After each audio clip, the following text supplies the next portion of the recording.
સંવાદદાતા ઋત્વિજ લાઈવ જોડાઈ ગયા છે, તેમની પાસેથી વધુ જાણકારી લઈશું। ઋત્વિજ, શું અત્યાર સુધીના અપડેટ્સ પ્રાપ્ત થયા છે? આ જે કંપની હતી ખંભાતની, તેની અંદર કેવા પ્રકારની દવાઓ મળી કે એટીએસે ત્યાં રેડ પાડી?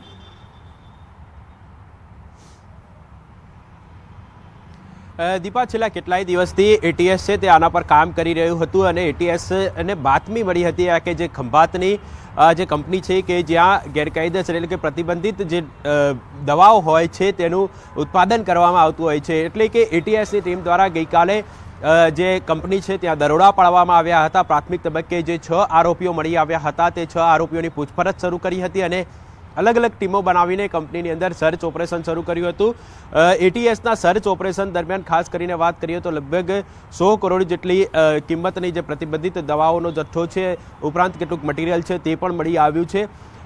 આ જે દવા છે તે અલ્પ્રાઝોલમ તરીકેની આ દવા છે કે જે ખાસ કરીને ઊંઘ અને મગજ શાંત રાખવા માટેની તેનો ઉપયોગ કરતા હોય છે। એટલે ક્યાંક ને ક્યાંક કેટલાક લોકો છે તેનો ડ્રગ તરીકે ઉપયોગ કરતા હોવાનું હાલમાં પ્રાથમિક તબક્કે જાણવા મળી રહ્યું છે।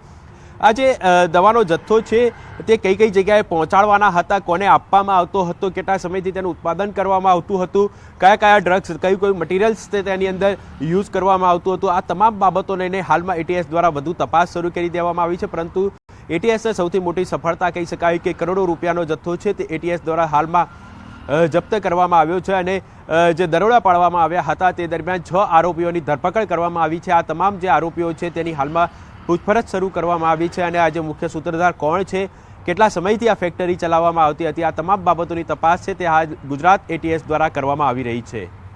ઋત્વિજ, અત્યારે જે જાણકારી મળી રહી છે કે 100 કરોડથી વધુની આ દવાઓ હતી, એટલે ખૂબ જ મોટું આ કૌભાંડ ચાલી રહ્યું હશે અને ખૂબ જ મોટું નેટવર્ક આ આરોપીઓએ ઊભું કર્યું હશે। બની શકે કે અન્ય પણ આરોપીઓ તેમાં સંડોવાયેલા હોય, તે વિશે કોઈ અપડેટ્સ?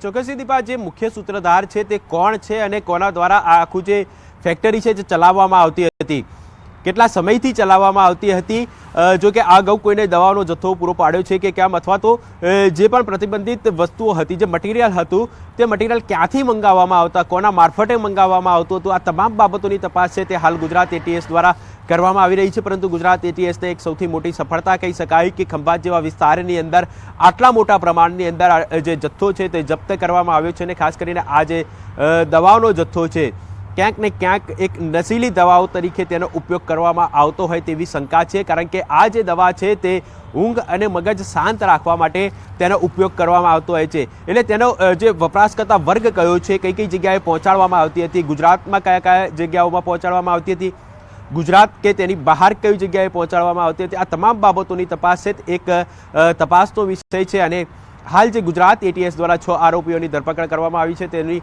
પૂછપરછ ચાલુ છે। ઉપરાંત જે મુખ્ય સૂત્રધાર કોણ હતો, માલિક કોણ હતો, તેની અંદર આખી ફેક્ટરી છે તેની અંદર કેટલા લોકો સંડોવાયેલા છે, આ તમામ બાબતોની તપાસ છે તે હાલ ચાલુ છે અને ગુજરાત એટીએસ દ્વારા આવનારા સમયની અંદર ક્યાંક ને ક્યાંક મોટો ખુલાસો પણ કરી શકે છે। કારણ કે સૌથી વધારે જથ્થો એટલે કે 100 કરોડ જેટલી કિંમતનો આ જથ્થો મળી આવ્યો છે। એટલે જે મહત્વની બાબત તો એ કહી શકાય કે આ જે ખંભાત જેવા વિસ્તારની અંદર આટલા મોટા પ્રમાણમાં જે 100 કરોડથી વધારે કિંમતનો દવાઓનો જથ્થો અને મટીરિયલ મળી આવ્યું છે તે ખૂબ જ મોટી સફળતા કહી શકાય।